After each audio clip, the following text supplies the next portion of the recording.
Hello everyone, अभी हम पढ़ने जा रहे हैं पेज नंबर 50 ऑफ माई छोटी कॉपी। तो हाफ सेंचुरी तक हम पहुंच गए हैं। तो उसके बाद एपनिया के बारे में पढ़ते हैं। एपनिया जो करता है वो क्या करता है, CO2 रिटेंशन करेगा, राइट। लेकिन इसमें हमारा हार्ट फेल हो सकता है। क्यों हो सकता है?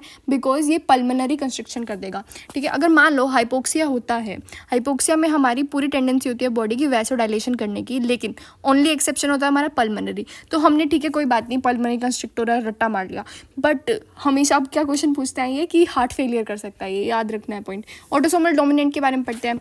तो हैवी डोमिनेंट को कैसे एक्सपैंड करेंगे हम? H4HS HOCM तो वैसे भी हमारा डोमिनेंट होता है, एथलीट को मार देता है। हाइपर कोलेस्ट्रोलेमिया, अपन ने वो क्लासिफिकेशन नहीं पढ़ी थी सारी की सारी, टाइप 1 टाइप 2।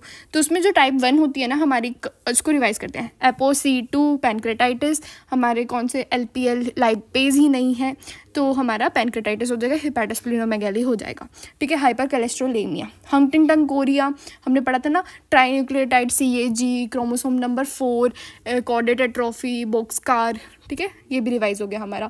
फिर हम पढ़ते हैं ई मतलब एहलर-डैनलोस, ठीक है। एहलर-डैनलोस भी यहीं पे आ रहा है और मार्फन भी यही आ रहा है। अगर मैं आपसे क्वेश्चन पूछूं कि मार्फन एंड एहलर-डैनलोस के अंदर से ज़्यादा थ्रोम्बोसिस कौन करवाता है, तो that answer will be Ehlers Danlos, sorry that answer will be Marfan, ठीक है, कन्फ्यूजन नहीं करना। एंड मार्फन के अंदर हमें MVP भी मिलेगा, याद रखना।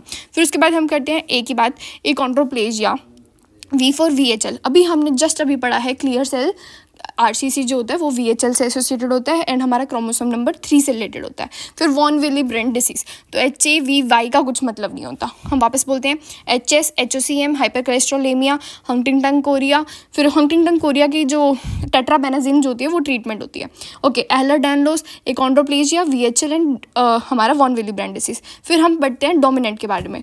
तो D फॉर डिस्ट्रोफिया मायोटोनिका। डिस्ट्रोफिया मायोटोनिका का मतलब क्या है? CTG जो हमारा कांट टर्मिनेट द ग्रिप वाला है वो हमारा डोमिनेंट होता है, ठीक है। क्रोमोसोम नंबर 9 होगा एंड दैट्स ऑल। फिर O से हमारा होता है ओस्टियोजेनेसिस इम्परफेक्टा, एकॉन्ड्रोप्लेशिया भी यहीं पर है, ओस्टियोजेनेसिस इम्परफेक्टा भी यहीं पर है, ओस्टियोसार्कोमा, ठीक है। M का मतलब क्या है? मार्फन, मैंने पहले बता दिया, थ्रोम्बोसिस सबसे ज़्यादा होगा। Main syndrome, MEN 1, MEN 2A, MEN 2B, MEN 3, आजकल ट्रेंडिंग में MEN 3 चल रहा है। तो MEN 3 में खास बात क्या है? उसको MEN 4 बोलते हैं।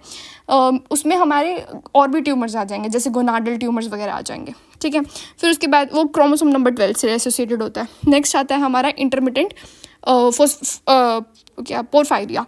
तो इसके अंदर हमारा UP सिंथेज नहीं होता है एंड इसका मेन फीचर होता है पेन होगा पेट के अंदर, ओके। नेक्स्ट है हमारा नूनन सिंड्रोम, जो हमारा टर्नर सिंड्रोम जैसे दिखता है बट वो टर्नर नहीं होता है और वो मेल के अंदर भी हो सकता है, ये खास बात है। फिर नेक्स्ट और पल्मोनरी स्टेनोसिस मिलेगा। फिर ADPKD तो हमें लर्न करने की जरूरत भी नहीं है। N मतलब NF, तो हम जब लर्न कर रहे हैं अबाउट मेन, तो मेन के साथ ही आता है ना NF एंड ट्यूबरस स्क्लेरोसिस, ठीक है। इसके अलावा हमारा फैप होता है। फैप के बारे में 1-2 फैक्ट बता देती हूँ।